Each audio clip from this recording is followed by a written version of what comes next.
Hello everybody, I am with the lovely Deb today and we are talking about accessible walks, aren't we? Well, anything to do with accessible walks because Deb is an inspiration. And I first got to know Deb through Access TOG, which is part of the Outdoor Guide. And you are a keynote speaker, you've had 2 books published, and you inspire people, don't you, really, to get out and about. And what I love, I guess your tagline really is making the inaccessible accessible. That's right, absolutely. So we want to chat about what you've done in the past, what's coming up in the future. I mean, you're pretty fearless. You are at the top of mountains. I saw that you in 2018 you went potholing 98 meters sort of down into a cave. Gaping girl. Yeah. Anything is feasible, isn't it? Really, you're a bit of a get out there girl. I saw your. Yeah, I won't go skydiving. Okay, I'm not doing that. All right, but anything else, I'll have a go at. Yeah. I saw your camping trip recently. That would look good. Oh, absolutely. Yeah, I've been camping. Yeah, I'll have a go at anything. I'll have a go at anything. So yeah. So tell us a bit about it, actually, because I think one of the really interesting things, and we were having a chat before we pressed record, was that actually it's about accessibility for all sorts of different people, isn't it? So, and one of the things we don't take into account sometimes when we're going out trekking or walking is stiles, which obviously prove a huge problem for many people, particularly if you're in a wheelchair or if you're you have problems. We were talking about people with any hip problems, like my mum, for example, who's had a stroke, wouldn't be able to climb over a stile. So tell us a little about your walks, because they're so vast. Well, I mean, I've got a passion about creating a countryside for all. We've got the most beautiful country. I mean, England, Scotland, Wales, Ireland, Northern Ireland, absolutely beautiful. And it should be available for everyone to use, whatever your ability. So that is like my thing about getting people out there. I'm not about sterilising the paths. I don't want a countryside of concrete pathways for everybody to go on. That is not what accessibility is about. Accessibility is looking at what can be replaced to keep the natural landscape of what we have. It's also looking at the technology, the types of wheelchair that are out there that can go over the kind of terrain that we've got in the countryside. And then it's looking at also the availability of that technology, because not everybody's fortunate to be able to afford the kind of wheelchairs that I go out in.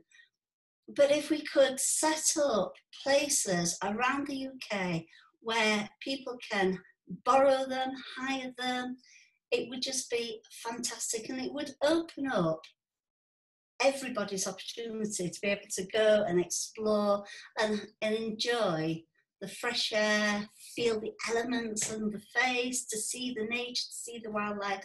And that's my passion. That is, what I would love for everybody to be able to do.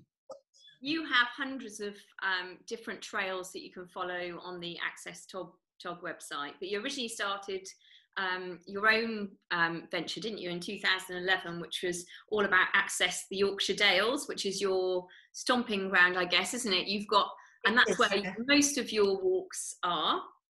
But I mean, you all trek to the top of a mountain, because and what I love actually is you're not like a fair weather outdoorsy person, are you? You like to feel the elements. No.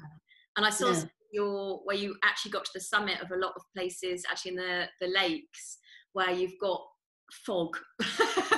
You had a bit of rain, but you love that, don't you? You love blustery wind.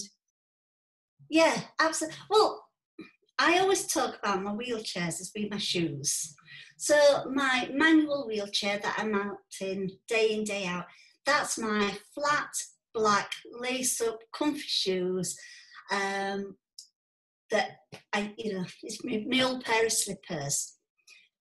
Then I've got my trainers, and that is the attachment that I've got at the front of my manual chair, the trail rider, that it just loops on, and then it's like a little electric bicycle. which I can zip along the country roads, I can go along towpaths, I can go on forest tracks, and I can get a bit of speed and a bit of adrenaline running. And my husband has to jog like the president's supporters outside of me. So that's my trainers. And then I've got my big terrain hopper, which is my 4 Seasons hiking boots. And basically the terrain hopper can climb where a pair of boots can go. So I love to be at the summit of mountains, like you said. So I've done quite a lot of the Wainwrights up in the Lake District. I've got a couple of Monroes underneath my belt up in Scotland. 2015, Andy and I travelled across the coast to coast, doing the Wainwrights walk, making our own paths. And again, like Alfred Wainwright said, it's not about following his route step by step. It's about making your own journey. And that's what we do. So we look at bridleways, for instance, because by the very nature that they're for horses and horse riding, you find that a bridleway is usually stile free. We have come to problems where there's been a lot of gates or where it's been blocked. But when we come to things like that, we talk to the people concerned, and the national parks are really receptive to the things that I say about, and where finances and where time, they usually do something about, a kissing gate that is not accessible, or replacing the stile. I mean, the Yorkshire Dales have just been amazing at looking at the alternative for stiles and putting in these gates, perhaps gates with radar keys, the toilet key you can have. Well, some people are putting those keys on so that somebody can get through the gate but knows that it can be locked afterwards, so that you have to be sensitive to people's flocks and cattle getting out the gates and things. So there's all that kind of consideration. Yeah, because you when you did your walk from the trail, 81-mile walk, your coast to coast, that was like your first real big 170 odd miles, not 80, 100 and something. It takes 2 weeks to complete the coast to coast. Dusted some of those off. That must have been such a huge achievement, and in a way that was like the start of your mission, wasn't it, really? Oh yeah, absolutely. Yeah, that was like the floodgates of, well, if I can do that, can I do this, and can I do that? So tell me a little bit more about the walks, because we were chatting earlier about, it could be you're looking for a walk which has seating that you could use along the way or break up the journey, or maybe somewhere that you want to stop off and it's accessible for having a cup of tea, or places to stay, actually. That's one thing we were chatting about, wasn't it? Finding a decent place to stay. The world of disability is huge. It is not one size fits all. There are people, you've got visually impaired, you've got hearing impaired, you've got mobility, you've got people who can just do a few steps without, independently. You've got people that are full-time wheelchair users. You've got people with autism. You've got dementia. You've got the whole world. So you cannot say, oh, it is fully accessible, because what does that mean? What is okay for one person is not okay for another person. So you have to be open and honest about what it is that you are promoting. So as well as my mountaintop adventures, which is that's where I want to be, that is my ultimate, to be there. We've also got a huge selection of different kind of walks that are, as you say, shorter walks. There are people who just want to be able to have half a mile down a track, see a stunning waterfall, a nice bench to sit and have a sandwich and a flask of tea, and then to wander back. And for some people, that is an adventure. And so we promote those kind of walks. We also promote walks where, as I said earlier, that you know that you can go and have the access to a wheelchair. So there's a fantastic scheme down in, well, there's one up in the Lake District as well, but it's called the Countryside Mobility Scheme.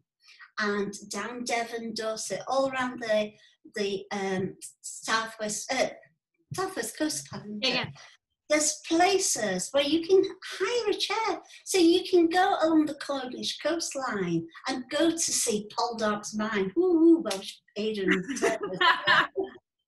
But you can get there. You can get down to the Valley of Rocks. You can get Dulston, all around Dulston Country Park, and down to Anvil Lighthouse. And they've got the wheelchairs there. So you know that you can turn up, book one of these wheelchairs, and have a most enjoyable walk with your family, with your friends. Because one of the things that Andy did, when I became a wheelchair user, Andy stopped walking because he said it wasn't the same going out for a walk without his mate, his partner. But now, because technology isn't allowing us to do it, we are doing something together, and that is so important for families. So you can do it with your children, you can do it with your parents and your grandparents. There's a mobility scheme, Lakeland Mobility up in Cumbria, that have got wheelchairs in Windlatter Forest, where you can again hire it out for the day. The Yorkshire Dales have got an all-terrain wheelchair up at Malham Tarn, where you can go around there. It's just brilliant, absolutely brilliant. So we're about promoting those kind of things as well as our books. That's really good as well, because people don't realise that exists, do they, I think? And then actually They don't. I mean, I met a lady in Rutland. We've been talking about Rutland before. And she said, she came up to me and she said, "You're Debbie?" I said, "Yeah, I'm Debbie." And she said, "My son has seen a waterfall for the first time in his life because of your walks." Well, tears flooded to that. She'd been on, she'd seen, because I'm Twitter mad. I'm always on Twitter sharing pictures and things. And she got confidence to go and do the walk.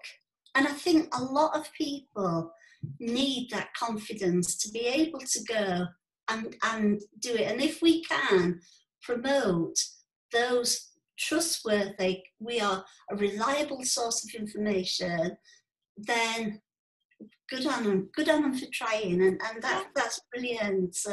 I mean, again, it was in Rutland. It was actually the same day.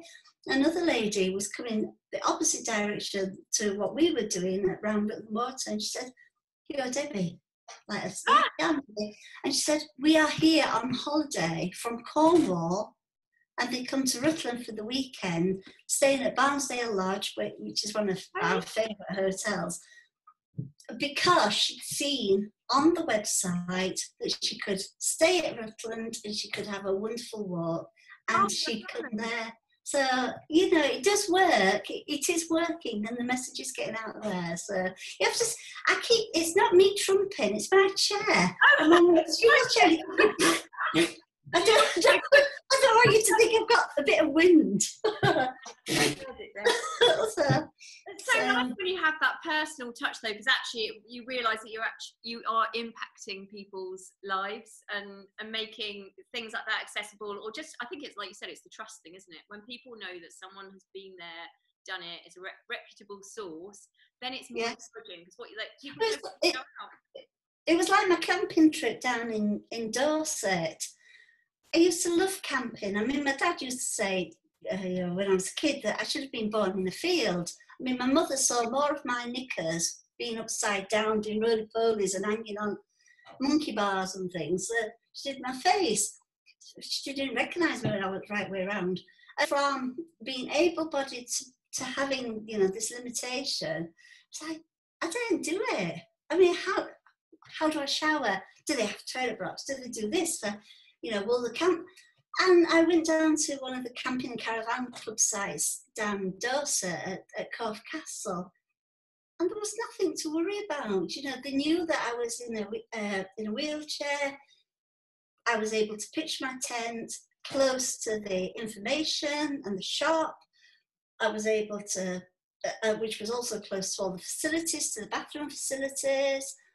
And I had an absolute whale of a time. You know, I looked at the tents. I had real support with Roburn Tents, and they gave me this wonderful bell tent to try so I could get my wheelchair inside. It was luxury. It was absolute luxury. And I'll go again. You know, I will camp again because it was just so brilliant. And things like camper vans. I didn't know that camper vans can get converted, and you can have hydraulic lifts to take you up into a camper van. So, you know. I think there's going to be a revival of like the camper van holiday, particularly, you know, at this time when we don't know when we're actually going to be able to travel. I think a lot of families will invest in a... Yes. So it's out there. And if we can let people know that all this is out there, then hopefully we're doing the right job and a good job. And let's not forget, you're doing a mile a day. You're raising money. Oh, yeah. It came at a really good timing. Pink Ribbon Foundation, we're talking about this walk a mile a day in June. And I've been on self-isolating for, I think, for the last 10 years, it feels like. And so I saw this challenge and I said, yeah, I can't walk it, but can I wheel it? And it's really helped me focus and, like, you know, I've got to get out. Yeah, it's pissing down with rain. I'm going out and doing it. Some days I haven't wanted to do it. Doing a mile in the Yorkshire Dales is quite challenging. I've got my measured mile and it's, but I've not 5 minutes of my wheel time doing this challenge. Yeah, so the idea is people are doing this walk a mile a day, wheel a mile a day, and for every day they're putting £1 in the tub. So at the end of June, you can donate 30 quid to Pink Ribbon for breast cancer awareness. So I do have a page if people want to sponsor me. Fabulous. What is it? Day 23 now, so 7 days left. So. And I'll carry it on. I will carry on doing it because it's good. It's good for it's a good exercise. But yeah, lovely chatting to you. And well, I hope I see you soon at one of the next travel shows. Yeah. Oh, I'm sure we'll be meeting up again. And enjoy your camping. Thank you. Bye, Deb. I'll see you later. Bye-bye now. Bye-bye.